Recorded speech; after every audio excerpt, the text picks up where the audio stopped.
Мен Ержан Дүйсенбекұлы, Шығыс Қазақстан облысы Ұлан ауданы Тәбірия ауылының тұрғынымын. Қазақстан Республикасының азаматымын. 2019 жылы Қытай Республикасынан көшіп келгемін. Мына кісі менің шешем, аты Пәтем Сейтәулет қызы. 1953 жылы 5 айдың 3 күні дүниеге келген. Қазір менің қолымда тұрады.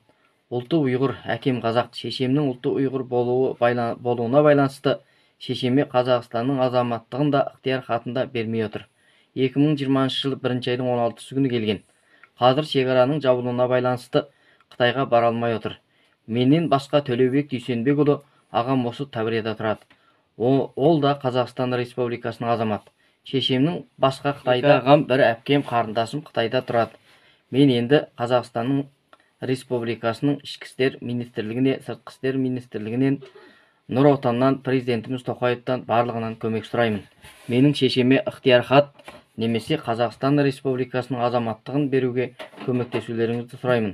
Сонымен қатар Шығыс Қазақстан облысы, Өскемен қаласы, Ұлан ауданында тұратын білікті заңгерлер болса, осы құжатпен маған көмектесемін деген кісілер болса, көмектессеңіздер. Ұйымдардан, құқық қорғаушылардан көмек сұраймын. Менің байланыс телефон нөмірім 877 966 25 54.